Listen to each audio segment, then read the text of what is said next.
Welcome to Meet the Press Now. I'm Kristen Welker in Washington, where we're tracking some troubling new signs for the job market in an economy already rattled by the ongoing Iran war, as the conflict shows few signs of ending, despite a flurry of diplomacy that notably does not appear to include the U.S.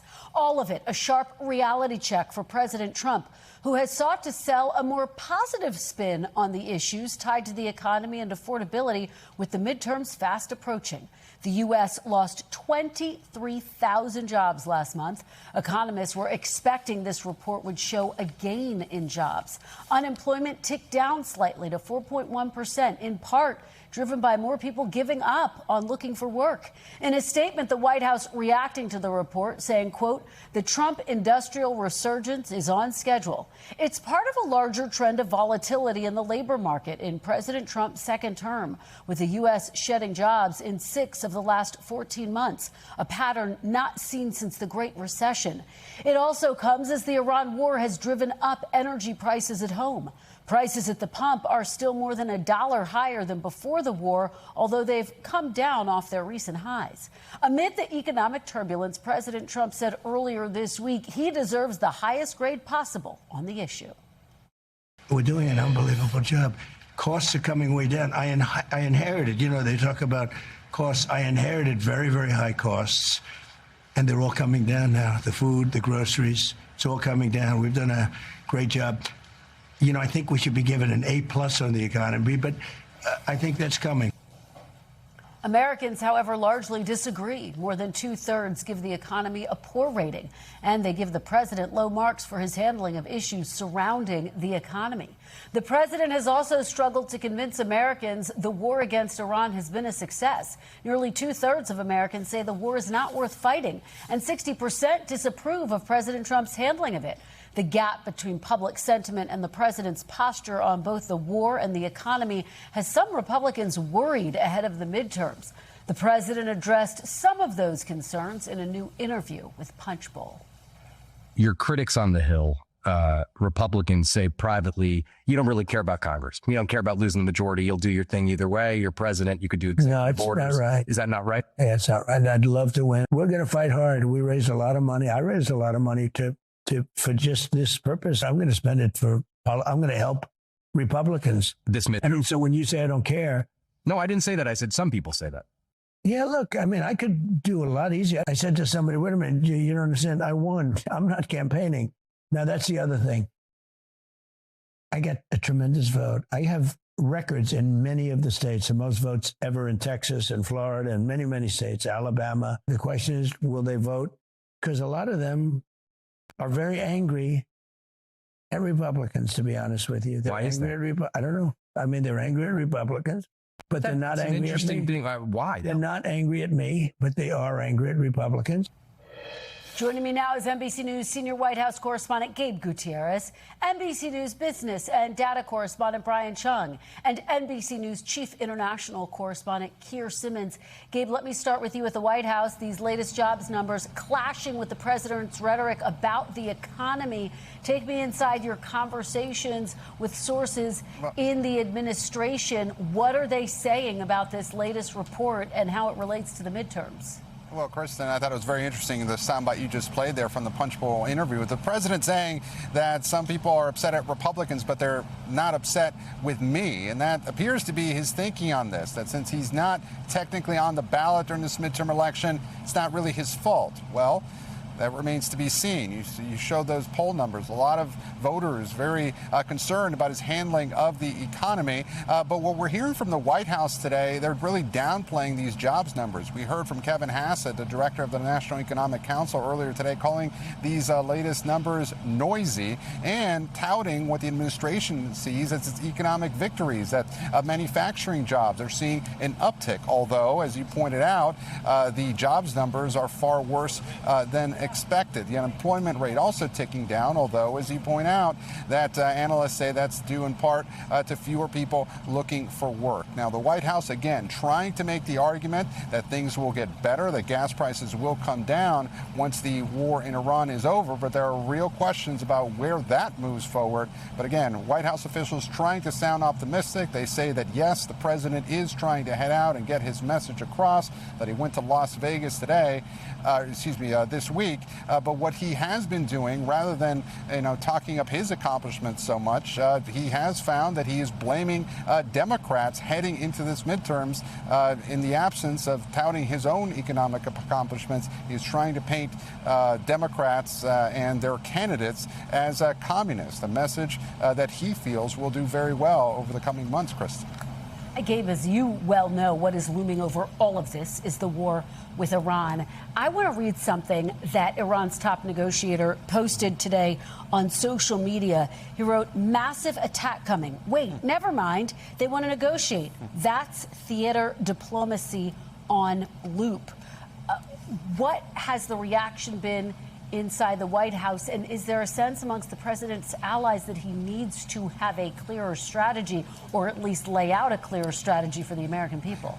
Well, certainly, Kristen, it doesn't appear that the administration has a clear strategy, at least not one that they have articulated thus far. But the president is trying to argue that, yes, the Iranians want to make a deal, that what they say in public is different than what they're telling the administration privately. However, a lot of skeptics, even within the president's own party, heading into this midterm campaign, what the president this week really has been upset about or angry about has been what he sees as leaks regarding any shortage in munitions, which he has not been happy about. Neither have White House officials, and they're trying to dispel that. At the same time, there doesn't appear to be a clear strategy when it comes to exiting this war and for negotiations moving forward, Kristen. Gabe, very quickly today, a federal appeals court affirmed a judge's ruling to block the construction of the White House ballroom. It's another setback for the president and his priorities. How is the administration reacting? He's trying to take this to the Supreme Court, right? Oh, that's right. He posted on social media a short time ago, choosing to weigh in on this, saying that the administration would appeal this to the Supreme Court, trying to make the argument that it's a gift to the American people from President Trump. Although, while he has claimed that no taxpayer money will be used for this, he does say, his administration has asked Congress for $1 billion when it comes to security upgrades. Now the president trying to make the argument that that new ballroom and the construction you just saw there is necessary for national security, that the project involves an underground bunker and hospital facilities underground. But Kristen, it remains to be seen whether the Supreme Court takes up this appeal, and if it doesn't, what happens to the construction pit that is left here in the White House after the demolition of the East Wing? I was just thinking the same exact question when you look at how far along they are. Gabe Gutierrez, thank you so much for starting us off from the White House.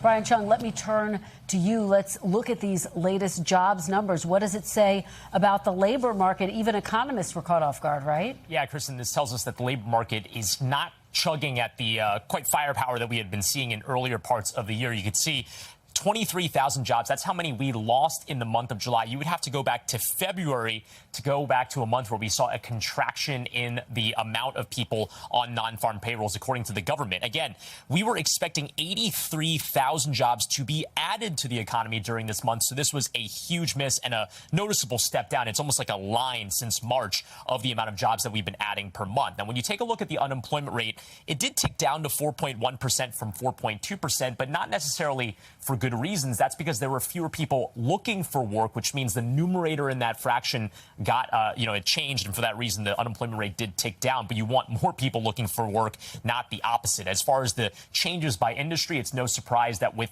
the net amount of jobs contracting in the month of July, you can see retail, trade, financial activities, leisure and hospitality all losing jobs in the month. Healthcare, which has been a bright part of this labor market over the past few months, did continue to add jobs, 22,000 in the month. But again, overall, some yellow flags over where this labor market is going with a contraction in the month of July. Well, of course, affordability is the big issue, Brian. Are paychecks actually keeping up with inflation? And that is another point of caution in this particular report, because we got to read on wages. How much in average hourly earnings did a person make compared to those average hourly earnings last year? And that increase was 3.2% in the August 2026 to August 2025 period. The bad news is the last read on inflation that we got from July to July period was 3.5%. That means that prices at the store are rising at a faster pace than the wallets, rather than the income that's going into your wallet. That is something that is of alarm there. Well, all eyes on the Fed now. They are obviously watching these numbers quite closely. They'll get one more jobs report before they meet in September. What do you anticipate? How might the Fed respond to this? Yeah, well, it's really interesting because as a result of this particular report, you had some saying maybe the Fed won't be as eager to hike interest rates in September as was the chatter going into that decision. But you also have some that are saying, whoa, hey, pump the brakes, because there's a lot of data coming in. As you point out, we'll get another jobs report, but even next Wednesday, we'll get another read on this number right here, inflation. If this number is high, that would put back onto the table the interest rate hike in September. A lot can happen between now and then. And as we know, there's a new person leading the Federal Reserve, Kevin Warsh, who's been a bit of a Pandora's box himself.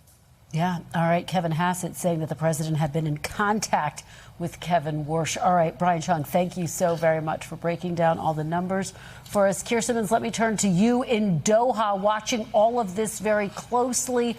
You obviously there in the region. I want to play a little bit of something the president said about the Strait of Hormuz. I'll get your reaction on the other side. Has a deal been reached to reopen the Strait of Hormuz? Well, I don't want to say it has been. It's sort of open right now. You know, we have a thing called the blockade headed up by the U.S. Navy, and we control it. And now we control it, but they can always shoot something. But I think we're doing very well. I'm involved in the negotiation. I think we're doing fine. It could be soon. So he says the Strait of Hormuz is sort of open. The latest maritime data shows shipping through the strait remains much lower than its pre-war levels. Keir, what are you hearing about the status of talks and a potential deal? Yeah, I mean, you're right to reference those figures. You know, the Strait of Hormuz is effectively not open. The number of visible ships passing through the strait at times on a day barely makes double figures. So, you know, that it's not working. And we are really on a knife edge now, waiting for the news of whether or not there is a deal. The issue, and it's really interesting to talk to Kristen just after you talk about the inflation question, the issue for the president is he's really stuck between a rock and a hard place, because, you know, those inflation figures, that inflation question is a question that ties to the Strait, of course. And so if, for example, this weekend he escalates and it gets back into a tit-for-tat conflict with Iran, that will have an impact on those inflation figures, which he clearly wants to control, and he clearly wants to put a lid on. And on the other hand, he's facing an Iranian regime which is doubling down on its demands. So the Iranian news agencies, Fars, for example, which is one of the agencies there, it is talking about a deal that will mean charges for vessels going through the strait. Maybe even there are proposals in Iran for a ban on U.S. and Israeli ships to go through the strait. So it's it's really difficult for the president, to say the least, and he doesn't really face any good choices here. Well, potentially complicating all of this, Keir, you're hearing from some of your sources about potential attacks on Saudi Arabia now. What more can you tell us about this? Yeah, listen, the situation with the Houthis in Yemen has been getting more and more unstable. And then I was told by a senior Saudi official that there was a plan supervised by a part of the Iranian military, the IRGC, to target Saudi Arabia from militias in Iraq and militias, meaning presumably the Houthis, in Yemen. Through the day now, it does look as if that plan has been stood down, or at least in part has been, but it does illustrate how this whole thing has spread. And the issue with Yemen and the Houthis is they are beside the Bab al-Mandeb, which is another shipping lane, which is another piece of the global economic puzzle that can impact inflation.